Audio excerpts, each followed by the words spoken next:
Good morning, guys. And today it's still 3:30 a.m. AM pa. And we are on our way home from Mactan Cebu International Airport. Diba? On this drive, ito i-feature, Lapu-Lapu City. Say, how is it driving early in the morning, diba? This Lapu-Lapu, Cebu. Diba? Walang na.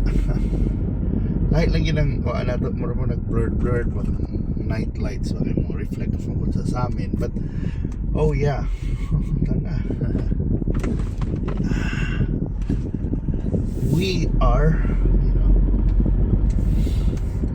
we will see the roads, the traffic, the lights at night. That is a Cebu. Ano itong kuhan ba? Ito dawn drives. Pero hopefully kuhan, hopefully maayon yung kahimtang, guys. Yeah, so we talk. So wala itong kuhan na hopefully tarong na rin panahon. We're gonna talk about price increase. So on this drive, wala yun nakatay mga price increase, pending price increases that will somehow affect us, especially the ones na mga auto, or even the ones traveling lang na use of gas. So diba, auto, motor, barko, aeroplano, uses fuel. Grabe. Grabe yun ang price increase ng panahon na. And na yung mga trickle ng effect kay everything needs fuel for transport.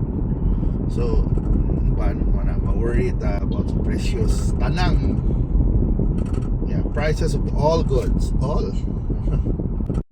So naging grabe inflation, parang inflationary effects.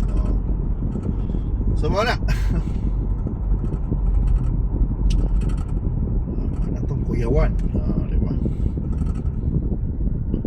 Pero hinay lang, but life goes on here in our small parts of our world. Despite what's happening, diba? We try our best to normalize normal lang ang kinabuhi.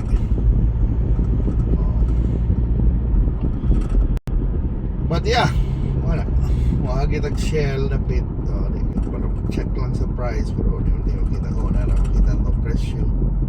So it's 117 ng V-Power Diesel, 107.5. Wala, Shell medyo mahal na. Wala, kung mag-Shell ka, medyo social-loan ka, kasi it's like the more expensive brand. Actually V-Power, pero kung Petronas, the one is cheaper. Hindi na kung kita presyo, 103 naman tingali. So mag Fernan Bridge, magdiretso ta sa Old Bridge ta, so Sirio Osmeña or Mactan Bridge, first Mactan Bridge. So kung may yung tagkuhan, illumination, mayroon man ang kahayag sa Lapu-Lapu, kung tao kayo sa yung sutag nag-awas motor. In a way mo yung kanimog sa Cebu, even at 3 a.m. we have traffic, and pa vehicular volume na mga tao,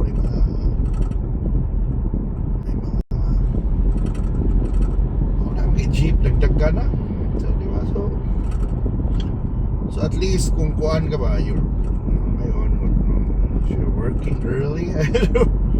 Kung yan sa itong drivera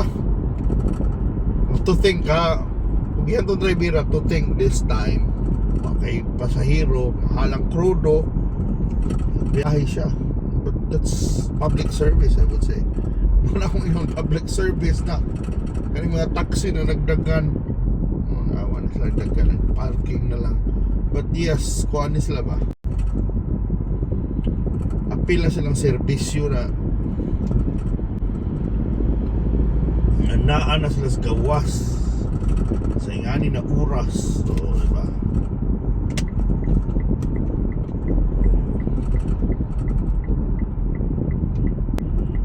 Kung ano ba, it's a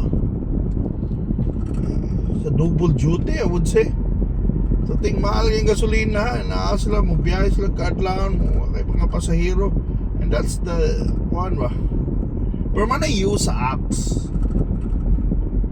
That's why Grab, I mean, in times like this, Grab, Green GSM is swerte, they have their own app, mga radyo, mga ano na yung ba na radyo na what else, radyo, mga dispatcher ba, mga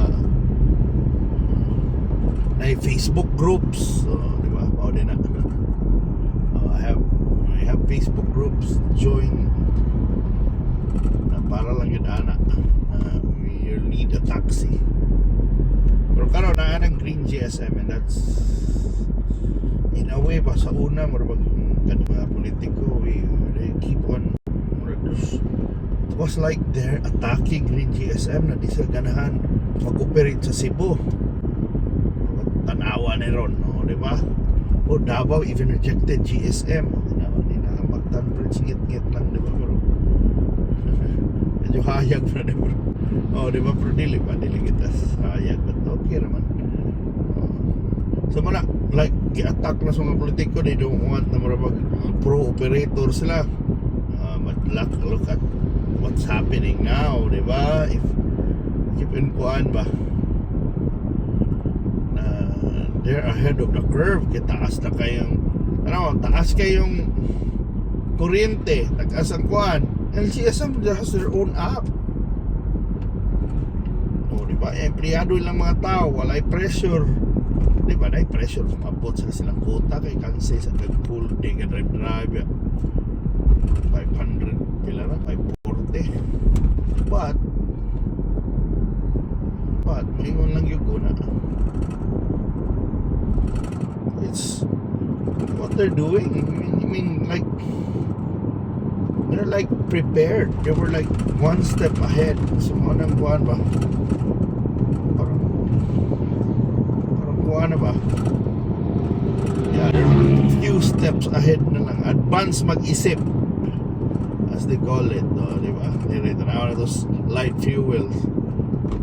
84, 101.9. Mining light fuels. So, Shell, paong na lang ko ng precious diesel and speakers. But anyway, narada sa Mandawi City. So muna. And of course, kani si Trump nagkuhan man marabag what you call it, ultimatum na sa Iran para, you know, matod pa niya, stop, di ba? Stop what you're doing. So hopefully mo relax na ning presyo, or I don't know, may mas-masa na sila na lisod sa kay mo lagi dahil ginamatay na Iraqi, their military is wiped out. I don't know so what's in the minds of the leaders sa Iran kay Iraqi and Iranians. If you're thinking about it, but your military is wiped out, you're vulnerable, and yung mga mag-rebuilding, and yung mga kuhan, you know, you wanna cling to power, but what are you gonna do? Diba? What are you gonna do? Okay, question na diba? Sa mga leaders nila ba, are we gonna keep up? Diba? So, mo lang last, sige sa barricade sa Strait of Hormuz, pero ano ba sabi na ninyo, diba? What's gonna happen, diba? But we'll see, malala yan po. So para itong first part of our trip, thank you so much for watching, and have a great week ahead.